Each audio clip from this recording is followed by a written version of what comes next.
In 1821, John James Audubon's dream to become America's greatest bird artist was hanging by a thread. Discouraged and destitute, he came to Oakley, a remote plantation deep in the forest of Louisiana. Here he found financial, spiritual, and artistic renewal. And for a magical season, the inspiration that sparked the most productive period of his illustrious career. Audubon drew more birds in Louisiana than in any other single place.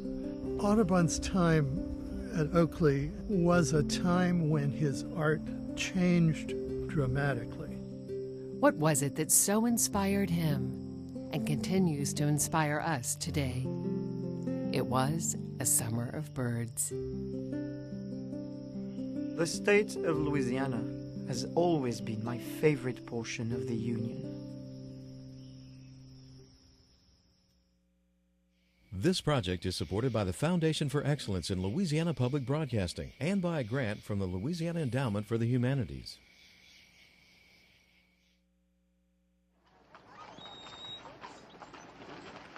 I rose early, tormented by many disagreeable thoughts, nearly again without a cent, in a bustling city where no one cares a fig for a man in my situation. In the summer of 1821, John James Audubon was on a quest. His ambition? To create the most comprehensive pictorial record of American birds ever done.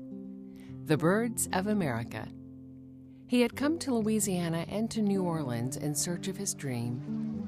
He took off on an expedition to cover that part of America that had not yet been worked up for ornithology books, which was the Mississippi Flyway. But things weren't going well for him. He was depressed, he was destitute, he was down on his luck, and he was quite possibly about to give up. It was a daring trip for the Frenchman-turned-American amateur artist. He had only recently been jailed for bankruptcy back in Kentucky. He left his wife and 2 young sons behind, striking out on his own. He had almost nothing going for him. No money, no training, and a family to support. And then you set out and you want to paint the birds of America? Come on, I mean, it doesn't get stranger than that. Louisiana held great promise for Audubon. Still considered the great American frontier, the region's bird life provided endless inspiration for the aspiring painter. And the city of New Orleans was the center of commerce and culture in the South. Audubon thought that he could get enough commissions as a portrait artist to really subsidize this Birds of America project. During this stay in New Orleans, Audubon finds some of the first real affirmation of his immense artistic talent for painting birds. But his journal writing illustrates the day-to-day drudgeries he faced in finding enough work to feed himself. We know Audubon as a great artist, but he was also a marvelous writer. He has just marvelous description and imagery about the landscape. He also has this very keen novelist's eye into human nature. That's really what makes his writing still leap from the page. Audubon's journal provides some of the period's most vivid writings about Louisiana, an intimate insight into Audubon's biting wit, his immense ego, and even the depths of his despair.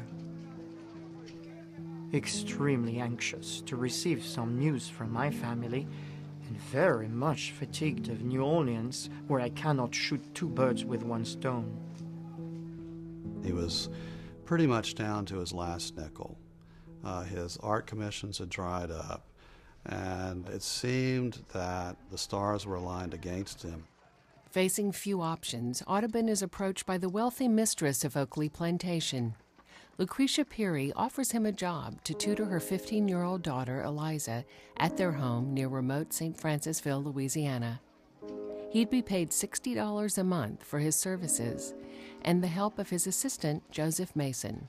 It is a generous offer considering the average income at the time was $73 a year. I was glad of such an overture. We concluded the bargain for 1/2 of my time to teach Miss Eliza all I could in drawing, music, dancing, etc., and furnishing us with a room for Joseph and myself. The remainder of his time could be spent on his bird project. He was not entirely sure about that prospect. He did not set out to be a drawing master for a rich family. He accepted it reluctantly. He notes in his journal that he really wished that Lucretia period had a plantation home in Florida because he thinks the birding is going to be much better there. After 100 different plans I'd formed as opposite as could be to this, I found myself bound for several months on a farm in Louisiana. As Audubon makes the relatively short trip up the Mississippi River, he's anxious about his future and longs to reunite with his family. But as the boat reaches port at Bayou Sara, it soon becomes obvious that something changes for Audubon. The aspect of the country entirely new to us distracted my mind from those objects that are the occupation of my life. The rich magnolia, covered with its odoriferous blossoms, the holly, the beech, the tall yellow poplar, the hilly ground, even the red clay. I looked with amazement. Such entire change in so short a time appears often supernatural. And as he begins to walk, he notices to his right and to his left that the woods are really just roiling with birds. And his pace begins to quicken, and he starts walking with greater urgency to Oakley House. Surrounded once more by thousands of warblers and thrushes, I enjoyed nature. As if a sign of providence in his journey, Audubon spies a majestic swallowtail kite hovering overhead on the 5-mile walk to Oakley. His first instinct, he writes in his journal, is to collect the bird for his project. He is so anxious to really start documenting this vast bird life that he sees around him. He can't wait to get started. And so begins what is perhaps the most productive period of Audubon's career as an artist. In 1821, Louisiana formed the southern border of what was the largest temperate hardwood floodplain forest on the planet. It was the central crossroads for millions of migrating birds. Audubon found Louisiana in a state that would be best described as a biotic paradise. I mean, it was amazing. He saw cypress swamps. The cypress forests were spectacular. The lowland, bottomland forests had yet to be logged. Open savanna. The coastal marshes were as yet undisturbed. And so it was a spectacular place. Oakley Plantation sat nestled on several thousand acres, shaped by an unusual confluence of hills, hardwood forest, swamps, and farmland. In these converging landscapes, Audubon found an enormous variety of American birds. There were bird species he'd never dreamed he'd see. He saw, as he says at one point, the finest rainbow he'd ever seen in his life. So it was just aesthetically an overwhelming experience. Invigorated by what he sees, Audubon reaches Oakley with a renewed sense of purpose. He is greeted by Mr. Perry, who's very warm towards him. Mrs. Perry is another matter, and essentially he learns to, respect her, fear her, but he never quite likes her. Lucretia Perry was by all accounts an exceptionally strong woman. Widowed in her first marriage, she had overseen completion of Oakley House and management of the vast plantation before remarrying. An extraordinary woman, generous, I believed, but giving way for want of understanding at times to the whole force of her violent passions. By the time Audubon arrived, she had also lost 5 of her 7 children. Mrs. Perry was a scientist herself in some ways. She knew a lot about pharmaceutical things. I mean, she'd learned how to treat her family because she'd lost so many children herself. Eliza was essentially her hope at this point. All her wishes for the future were centered on Eliza. His daughter Eliza, of age 15 years, of a good form of body, not handsome of face, proud of her wealth and of herself, cannot well be too much fed on praise. God knows how I tried to please her in vain. Audubon was already 36 years old. He had overcome his own illegitimate birth. Son of a French ship's captain and a chambermaid, he was born in what is now Haiti and raised in France before coming to America. Once a successful entrepreneur back in Kentucky, he'd been a pillar of his community before his business collapsed. So he was not prepared for the lowly status he would assume at Oakley, where assigned to the servants' quarters, he fell somewhere between the family's wealthy visitors and the hundreds of slaves who worked the sprawling plantation. This must have been an enormous step down for John James Audubon, especially since he had such an enormous ego. As Eliza's tutor, Audubon gave her daily lessons in the things all cultured young women were expected to know. 3 months out of the 4 we lived there was spent in peaceable tranquility, giving regular daily lessons to Miss Peary of drawing, music, dancing, arithmetic, and some trifling acquirements such as working hair, etc., and hunting and drawing my cherished birds of America. He had a rather extraordinary freedom to pursue his interests because he was enormously productive during that time. They obviously did not work him to death. He had time to take off on his excursions. One has to imagine a very intense, driven man who was capable of enormous bouts of work, who could walk 30 or 40 miles in a day and do that day in and day out. Audubon was like a man possessed when he was scouting for birds. One of the first great entries in the journal is basically just listing bird species. When he goes out and just sees around him so many things that he's just been reading about that he takes frantic notes. Gold-winged woodpecker, Picus auratus, plentiful. Orchard oriole, Oriolus mutatus, very abundant. Yellow-breasted chat, as many here as I've met in any other state. Summer red bird, tolerably plenty. Indigo bunting, tolerably plenty. American red start, very plenty. Red-bellied woodpecker. These excursions pit Audubon in an ongoing battle with extreme elements. Louisiana summers bring stifling heat and suffocating humidity, along with mosquitoes, poisonous snakes, and alligators. Yet page after page, he catalogs a dizzying array of birds and wildlife that he's able to observe, hunt, and collect for his work. I shot this morning the same bird, or one of the same kind, that I pursued yesterday so eagerly and then without success, and was much pleased to discover in it a new species. The only way that he could reliably position a bird to draw it was to shoot it and then mount it. And he had invented a board that had pins that could be stuck into it and had a grid scored into the board. So the bird could be positioned on the board and then pinned into place. But he writes more than once about how quickly the colors fade on feathers, how quickly the color of the eye changes when a bird dies. And, you can imagine this is not happening in air-conditioned houses. This is happening in Louisiana, where things smell bad in a really, really short period of time because it was just so hot out there. And it was a very, very intense experience. Audubon had a reputation of being a great marksman. And the skill that he had as a hunter, the skill of observation, of an intense scrutiny, of patience, this skill set really served him well as an artist. At the time, the American frontier represented a resource so fantastically plentiful, few could fathom the need for conservation.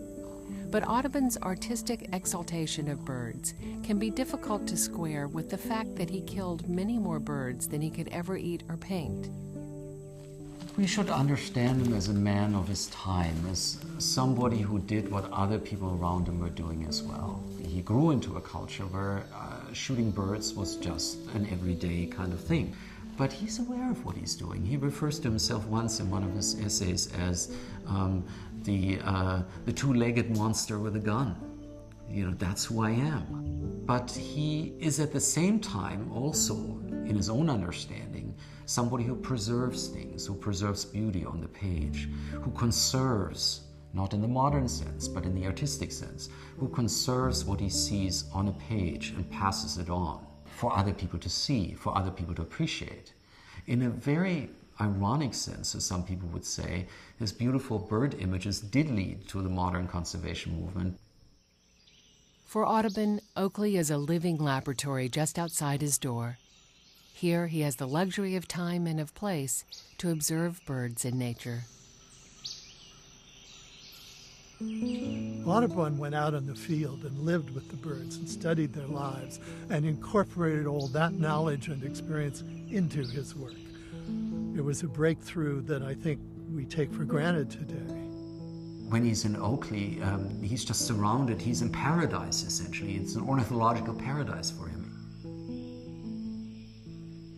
You see how serious he is about dissecting birds, about, trying to find out about their habits, observing them.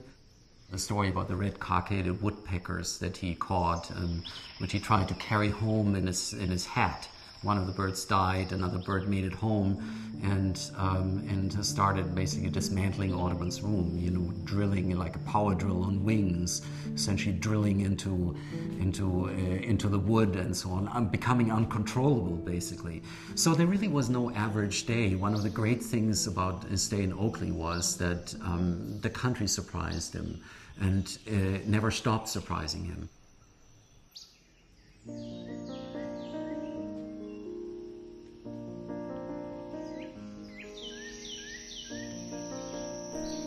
And what a surprise, it's the Acadian flycatcher.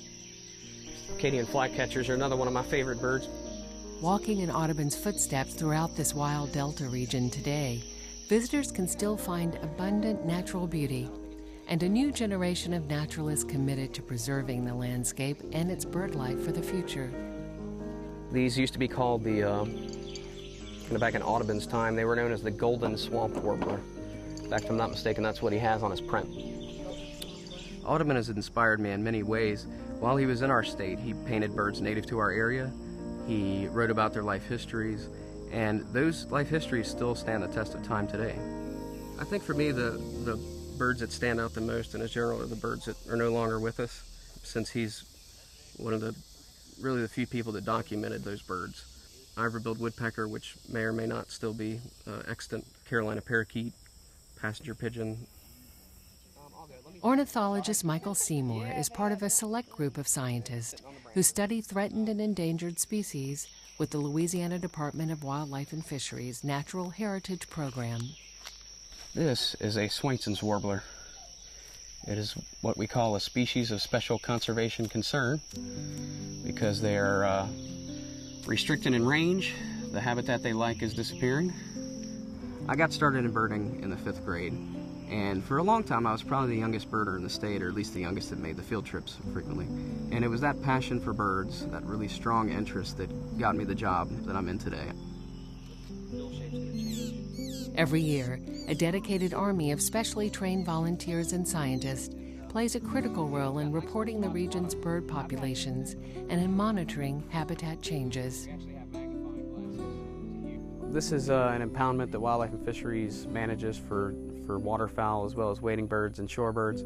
We're trying to determine when's the best time for drawdown of the water, and so I'm here today to count whatever I see and to take habitat assessments. They came up with a way of ranking different states or different parts of the U.S., how important those areas are to certain species of birds.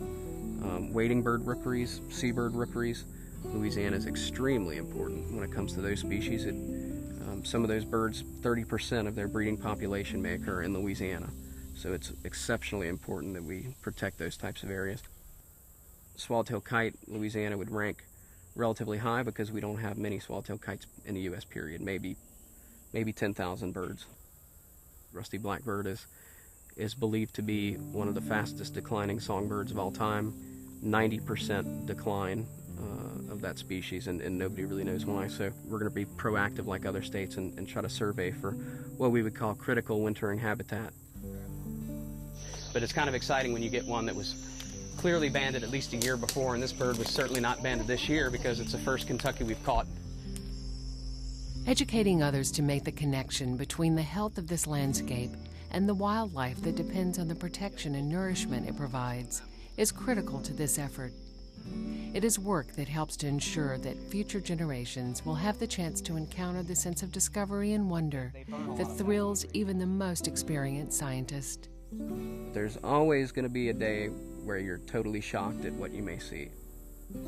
Well, last year at the end of July, a coworker and I come out here to do a shorebird survey. We knew immediately we had found a Jabiru Stork, which is a bird that usually doesn't make it north of the Yucatan Peninsula. This was the first record for Louisiana, and probably one of maybe a dozen records for the U.S. So it's pretty exciting. They're about 5 feet tall, 8-foot wingspan. So it's events like that that make me excited to come to work.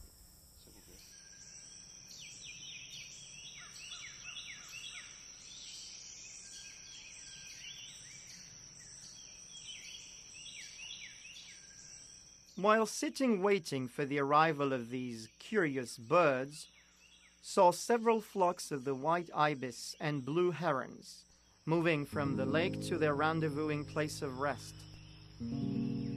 The sanctuary Audubon found at Oakley during this short summer proved pivotal in his development as an artist. It was a time when his portrayal of birds was evolving out of the standard contemporary depictions of birds as flat and lifeless creatures.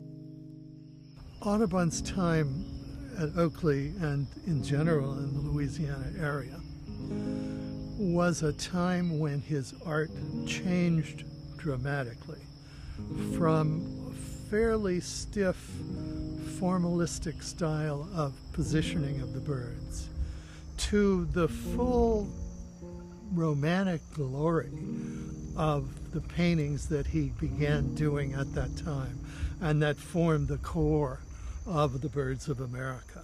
It looks as if he suddenly broke through. And I know he broke through because he took all of his previous paintings and destroyed them or put them away and started over. I mean, imagine he was working toward having about 250 finished drawings, colored drawings of birds by the time he left to Louisiana and went to England in 1826. He, around 1821 or 1822, started over to do those 250 drawings. He experiments in very sophisticated fashion with different media in the watercolors that become the basis for his prints. You know, not just using watercolor, but using chalk, using pastels, using whatever else he can lay his hand on. A pencil, graphite, sometimes egg white. He uses his hands to get the effects that he wants. So that's somebody who thinks in very complex fashion about his art.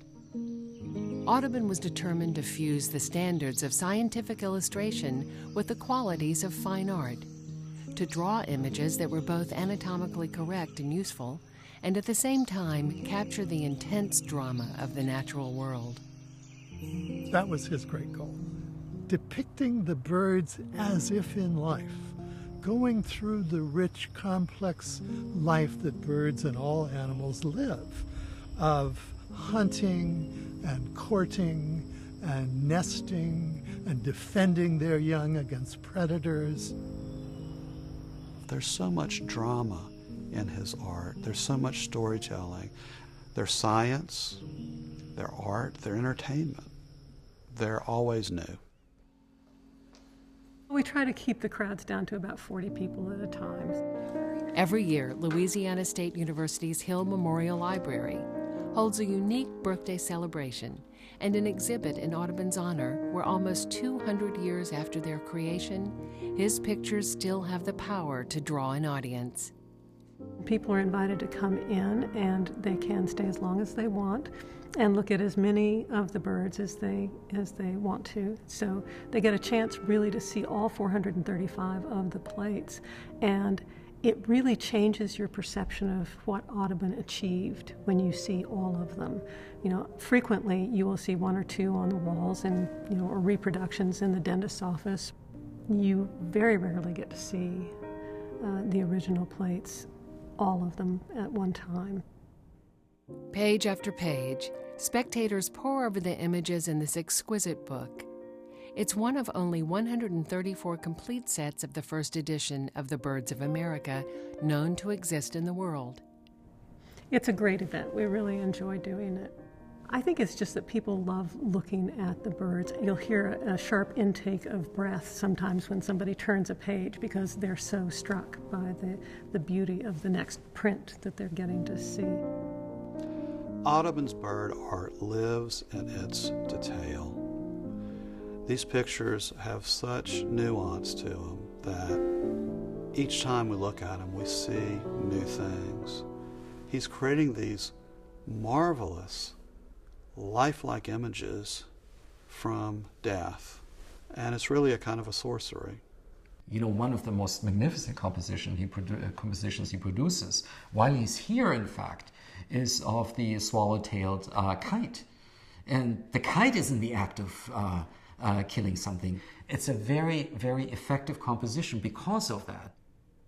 The swallowtail kite is my favorite Audubon painting. The bird is depicted from the side, but turned with immense foreshortening of the wing that's pointed toward the surface of the painting and the other wing exposed here. All of this is remarkably abstract at the same time as being immensely realistic.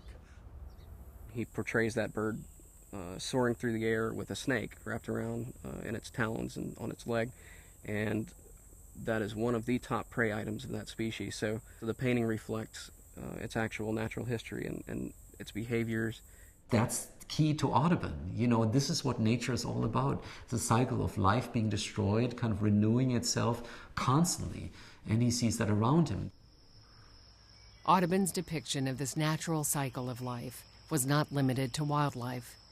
He was also well known for his deathbed sketches, 19th century keepsakes to remember loved ones who died prematurely. During his stay at Oakley, Audubon is summoned in the middle of the night to go to the home of a dying neighbor. We went, but arrived rather late, for Mr. James O'Connor was dead. I had the displeasure of keeping his body's company the remainder of the night. On such occasions, time flies very slowly indeed, so much so that it looked as if it stood still like the hawk that poises in the air over its prey. I made a good sketch of his head and left the house. You know, he wants to be away from there, right? It is an uncomfortable thing. In his art, when he's doing birds, he can somehow master it. He can relive this moment of killing and go back and work through it and produce something out of it that, in a sense, makes it immortal, puts it on the page for all of us to see.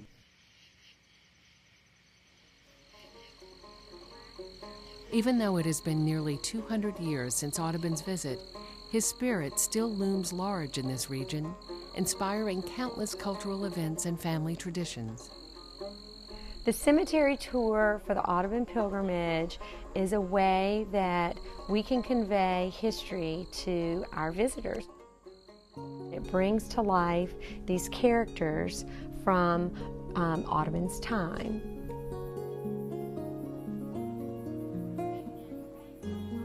The beautiful Eliza Peary. She lived at Oakley and was taught by Audubon. Eliza Peary had 100 proposals. 100 proposals.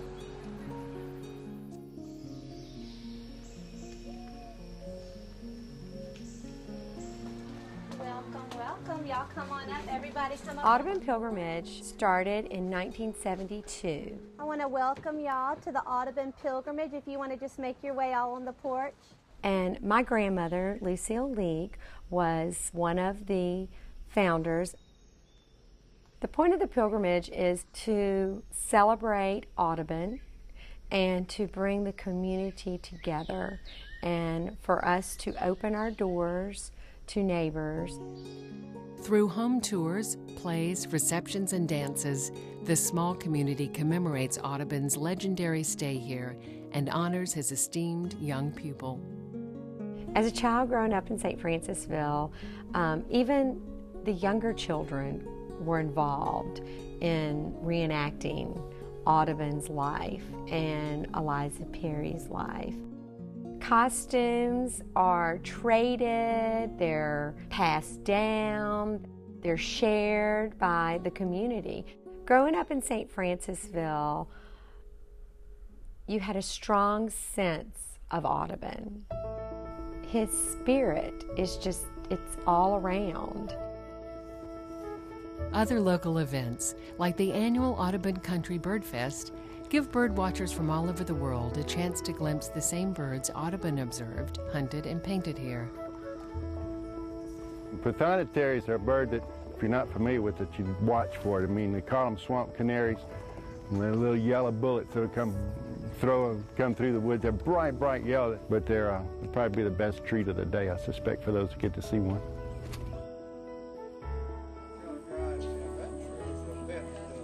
Many local residents host birding events throughout the year. We've done our bird fest here for 8 years, and hummingbird for about that time. The plentiful bird life in lush terrain that sparked Audubon's creative spirit continues to draw and inspire bird lovers and artists today. Oh, they're so pretty. I do landscapes of those areas, and then birds in the landscapes. Because I guess an artist wants to paint whatever he likes to see, you know, and that's the reason for me. And then, you know, I try to do them as a record of one particular spot. Like much of rural Louisiana, broad, undeveloped landscapes remain in the region. Economic growth that spurred modernization and growth in much of the country has largely bypassed this quiet community. Until recently. Now, in what might seem a twist of irony, a gleaming sign of progress, the John James Audubon Bridge will span the Mississippi River, creating inroads for commerce and development in an area that has remained cut off for centuries. This whole area, the St. Francisville area, is known throughout the state for places to go and things to see. Tourism is such a big part of our industry here. The mystique surrounding Audubon's time in Louisiana translates into a commercial brand today, an economic opportunity for the entire region.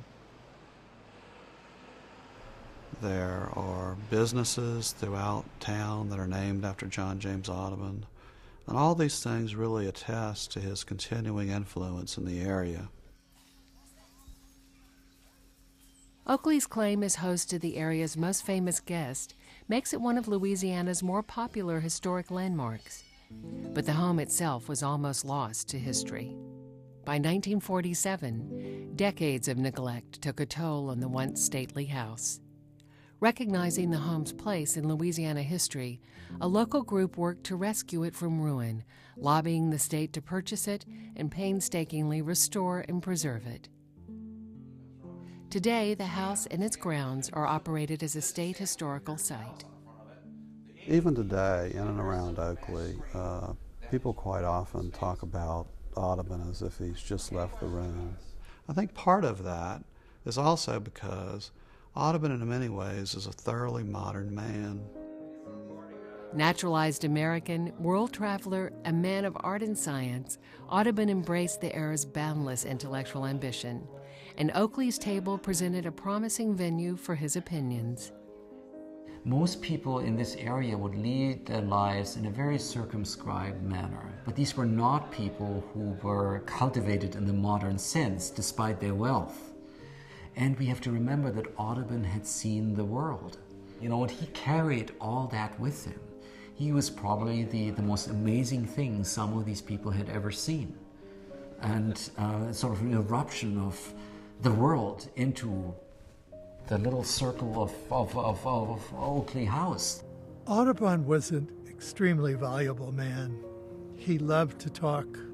He was charming, this man who could sing and dance and play the violin and imitate all manner of bird and animal sounds, of course. He was the life of the party. Audubon had a gift for the tall tale. He had a genius for eccentricity, and he liked to live life large.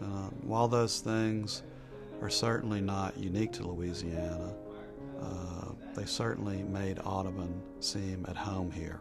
He seemed very much a native son. At one point, in one of his taller tales, he even claimed to have been born here. And a lot of Louisianians assume that he was born here because, in so many ways, he seems to be one of us. In literature, as in life, the flamboyant Audubon refused to be confined by standard conventions of the day. He tended to write everything in capital letters, and that's really an insight into the man himself, because I think he lived his life in capital letters. His time in New Orleans is usually, or the whole trip is usually discussed as his coming out, so to speak, as a painter.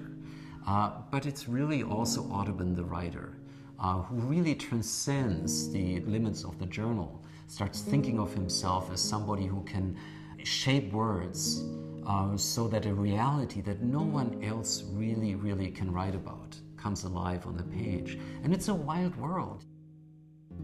Audubon's influence on some of America's greatest writers and several of Louisiana's most prominent literary figures is undeniable.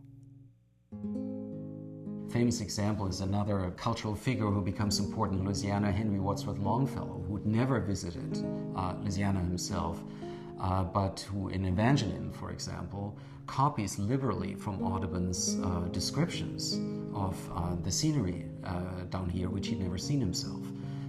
There's other writers who are inspired by him. Audubon is one of the most written about naturalists in the American tradition. Goes right up to Robert Penn Warren, his poem Audubon a Vision, which sort of focuses on that combination of rawness and civilization in Audubon. Saw it proceed across the inflamed distance, moccasins set in the hoar frost, eyes fixed on the bird. Thought, on that sky it is black. Thought, in my mind it is white. Thinking, Ardea occidentalis, heron, the great one. Dawn, his heart shook in the tension of the world. Dawn, and what is your passion? All these stories in the journal, they have a common theme, and it's sort of resilience. It's fortitude.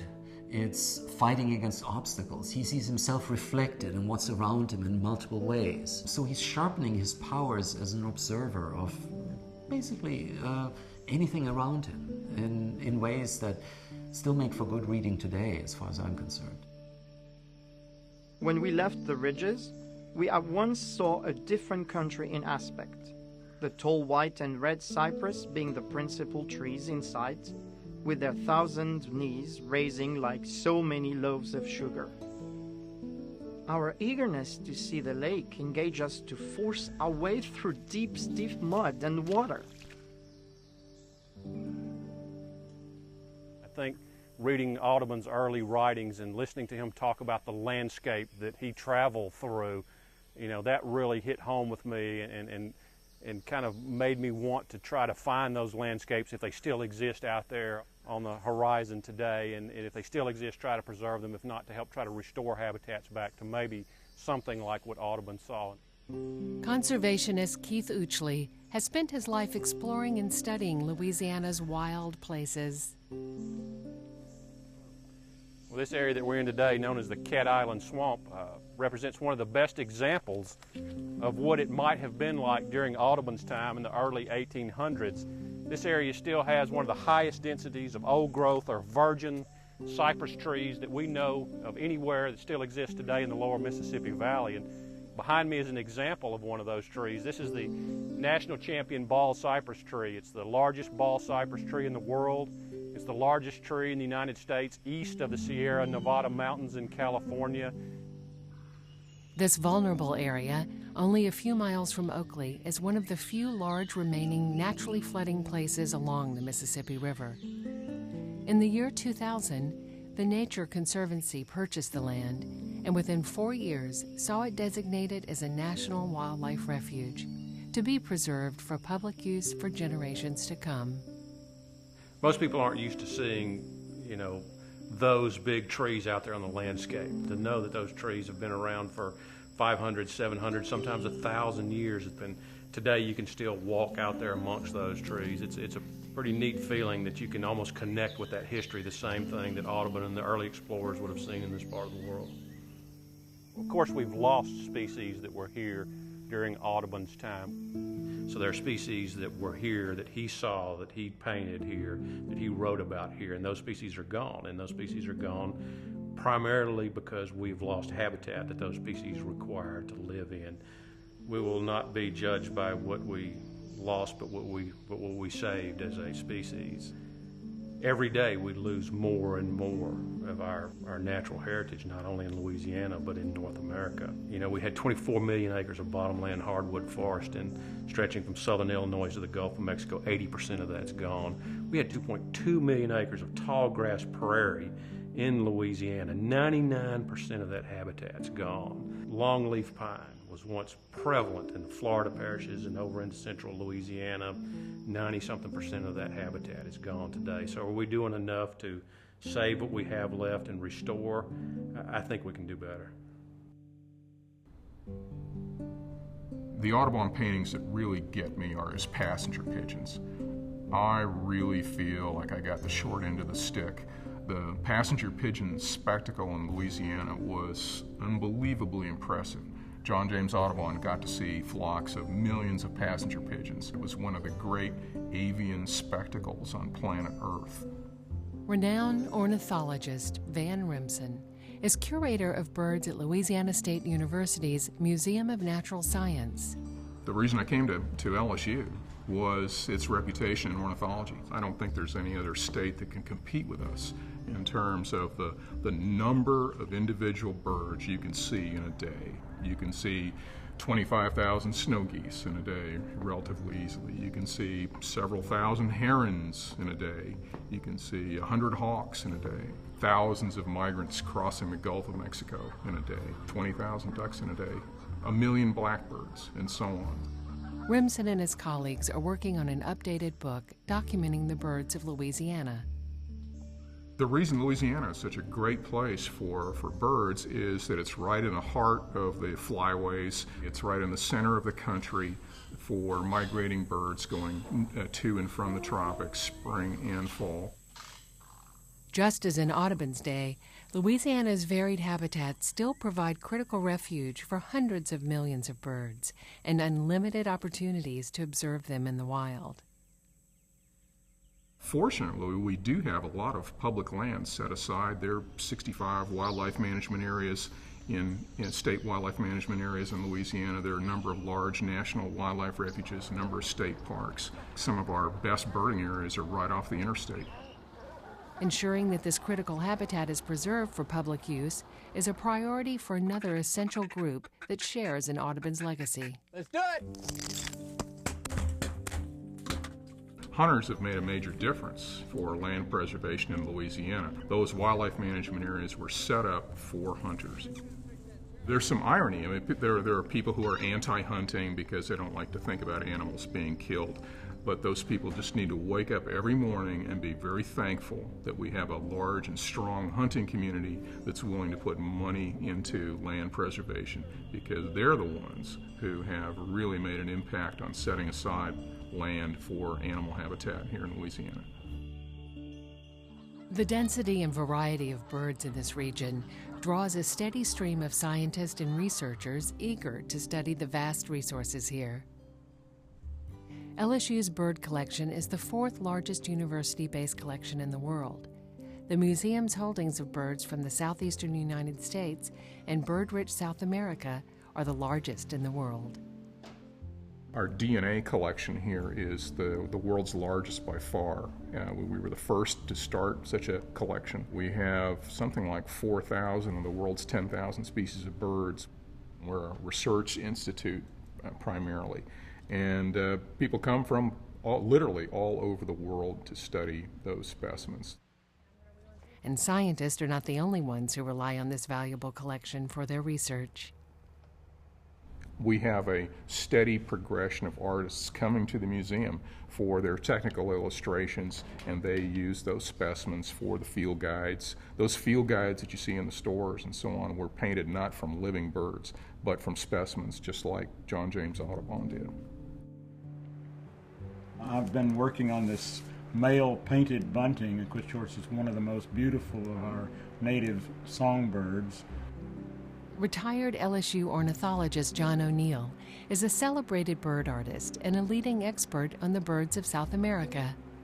I'm painting in acrylic, which is one of those things, of course, that Audubon didn't have. Thinking back to when I was very little, and the first bird book I got, my grandmother gave me, was Audubon's Birds of America. I started out as a little kid where my father used to go duck hunting, and I was really interested in keeping these beautiful birds, so I had to find some way to do it, and it was painting was the way I would do it. But today, working with the museum specimens helps to ensure accuracy in his art. You're doing a type of painting that is very exact. I do think that I probably feel some sort of kinship of Audubon because I'm able to do some of the things that he was able to do. For O'Neill, his groundbreaking field work in Peru has been, in a sense, his own personal Oakley experience. Part of it is that I had the opportunity, which very, very few people ever have, to travel all over Peru for the last 50 years. So, I mean, I can imagine someone like Audubon striking out and being confronted with all of this fantastic new bird life. And, of course, I was the same way in Peru. And just as it did for Audubon, the prospect of discovering new bird life still fuels O'Neill's passion for studying birds. This is two specimens. They're of what you might call robins. They're very close to the North American bird. Collected during his first trip to Peru in 1961, these birds were brought back to LSU, studied and identified as the same species, even though O'Neill suspected they were different. Now, a new generation of ornithologists, armed with new tools and technology, confirmed his suspicion. The bird was totally unrelated to this one. So these two are not even related to each other. And it's kind of funny because it's one of the first specimens I ever collected in Peru, and now it's also, almost 50 years later, is going to be a new species. So it's pretty neat. This bird I never have met before, and of course I consider it as a very scarce one. Its note attracted me as that of all new species do.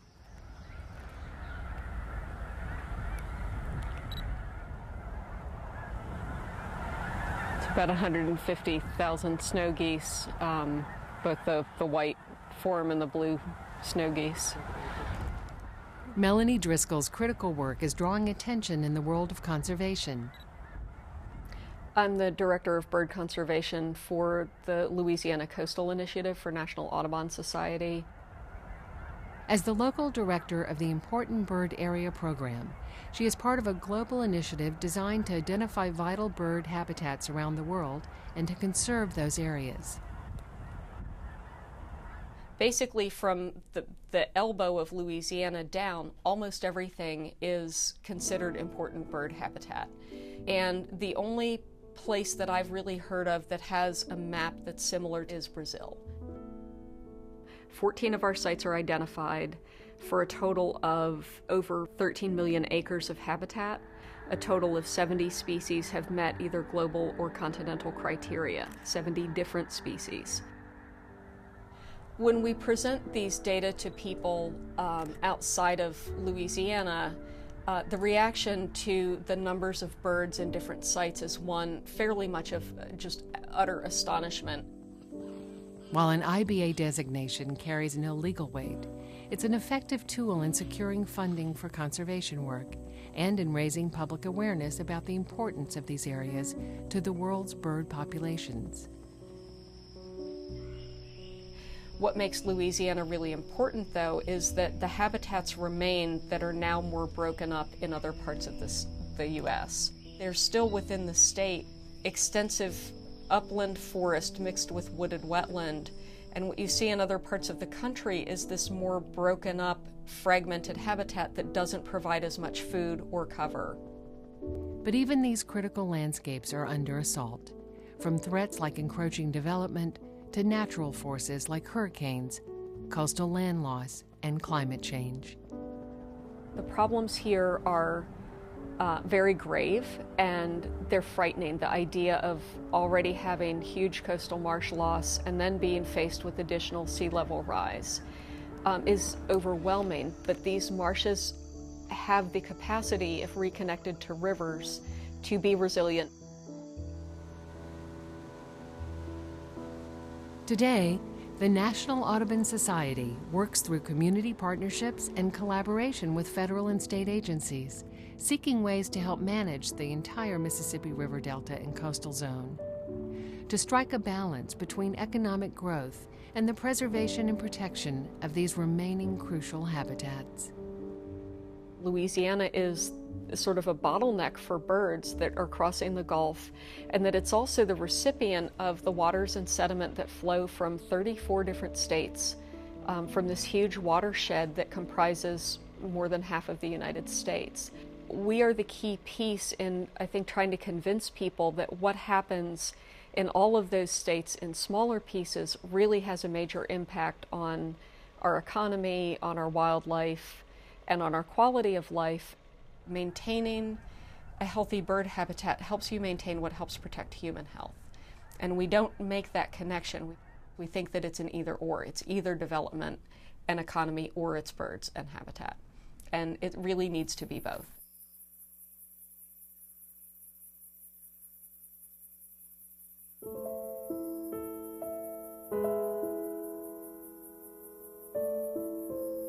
As summer began fading into fall at Oakley Plantation in 1821, Eliza Peary fell ill.